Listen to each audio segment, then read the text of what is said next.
It wasn't until I learned that I was going to be a mom myself and have a daughter that I knew that one day she would know the full story of how her grandmother passed away.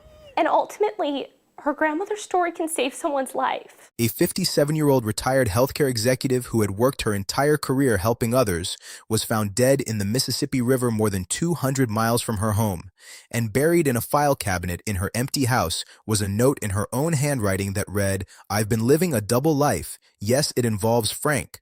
I tried to stop this, but I knew I would end up dead," raising haunting questions about whether romance scammers didn't just steal her $1.5 million, but somehow contributed to her death.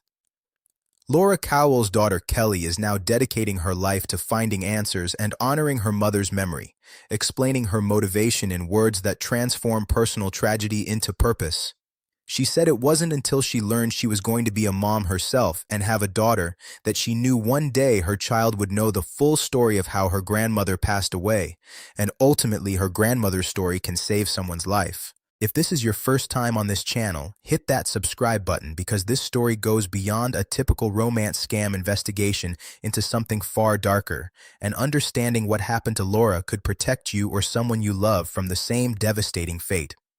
What makes this case so disturbing is that Laura Cowell wasn't a naive or vulnerable person in the stereotypical sense. She was a retired healthcare executive, a professional who had spent decades making important decisions and navigating complex systems. But she was also a widow searching for connection after losing her husband in 2015, and that loneliness made her a target for predators who specialize in exploiting exactly that kind of emotional vulnerability. Laura had been widowed in 2015 and decided to move from Chicago to the small town of Galena, Illinois, to start her next chapter, to build a new life after loss. Her daughter Kelly described her mother's situation with painful clarity. She said her mom had all these buckets full in her life.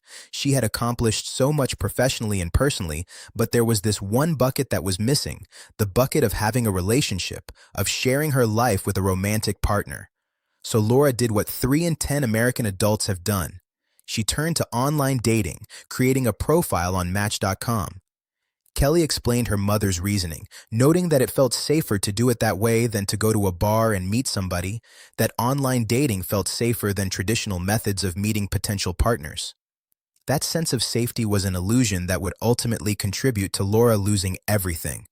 On Match.com, Laura matched with someone who called himself Frank Bork, a man who claimed to be a Swedish businessman. His profile featured 2 photographs that Laura had no way of knowing were stolen, images taken from a Chilean doctor who had no idea his face was being used to deceive women around the world. Frank wasn't Swedish, wasn't a businessman, and the charming man Laura believed she was falling in love with didn't exist at all. Kelly addressed the inevitable question that people ask when they hear about romance scam victims. How could this happen to someone so smart and successful?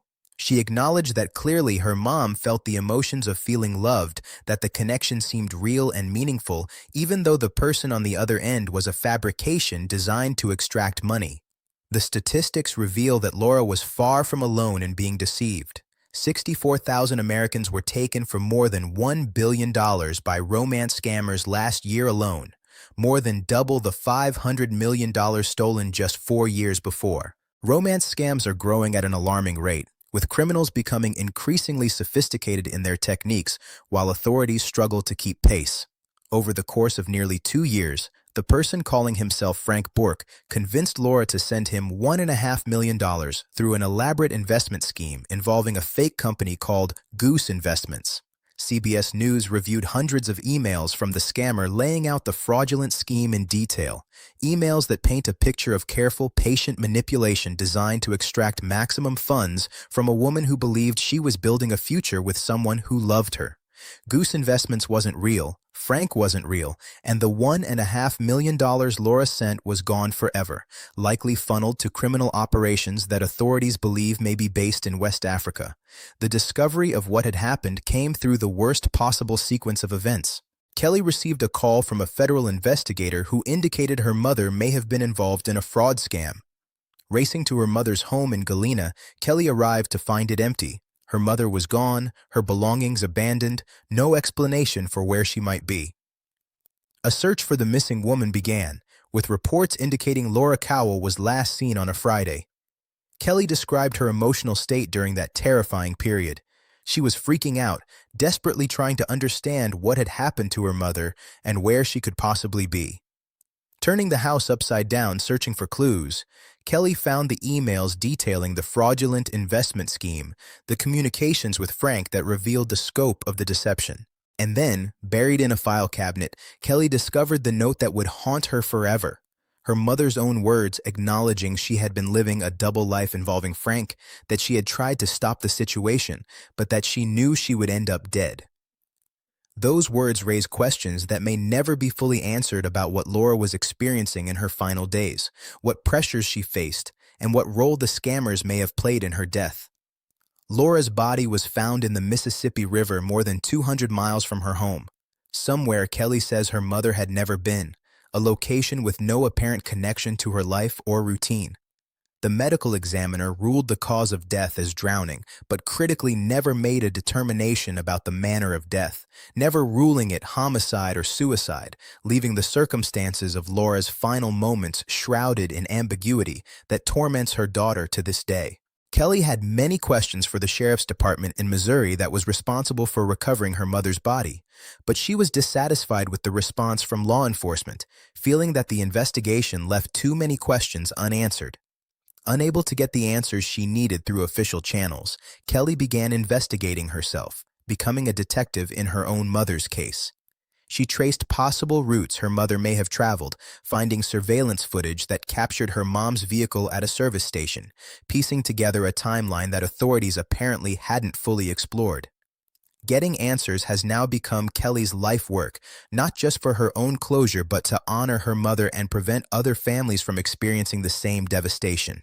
The case points to a sinister dimension of romance scams that goes beyond financial theft. Authorities investigating these crimes have found cases where victims actually become complicit in criminal activity, manipulated into laundering money or participating in schemes they don't fully understand, adding legal jeopardy to their already devastating losses.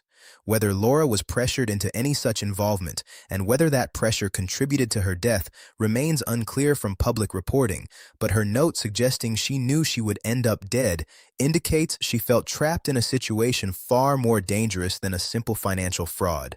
The suspected perpetrators of these romance scams operate from locations that make prosecution extremely difficult.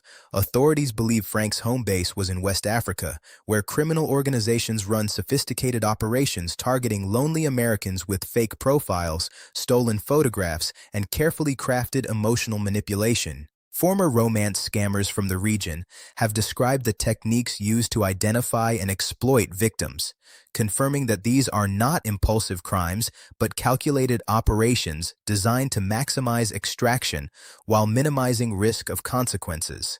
Here are the critical warning signs from Laura's story that everyone needs to understand and share with vulnerable loved ones.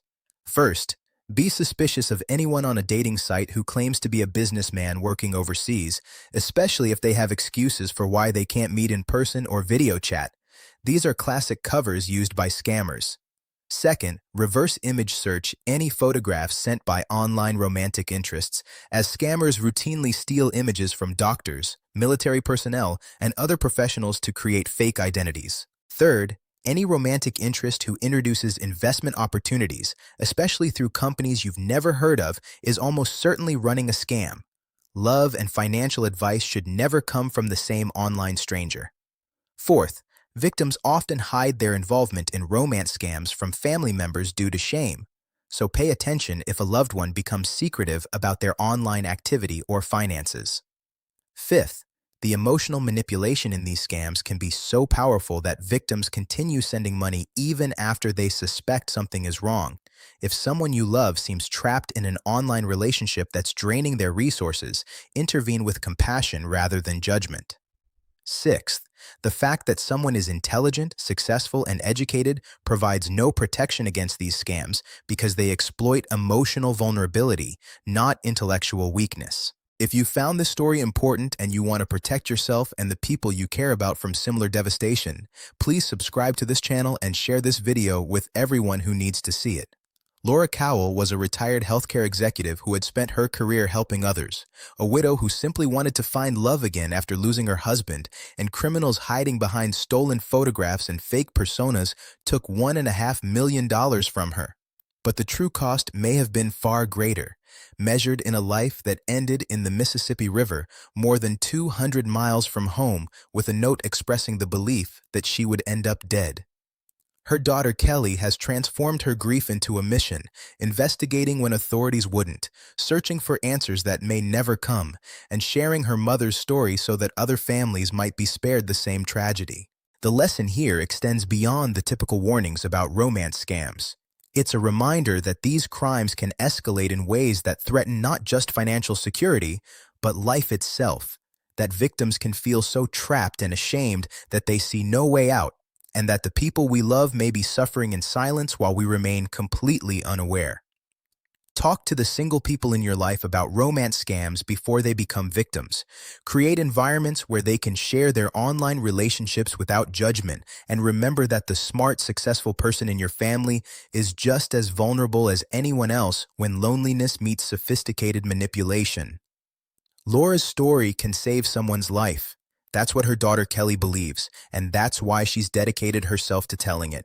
This has been another investigation into the dark side of online dating and how romance scams destroy not just savings, but lives. Stay vigilant, protect the people you love, and remember that anyone promising love while asking for money is almost certainly a criminal hiding behind a stolen face.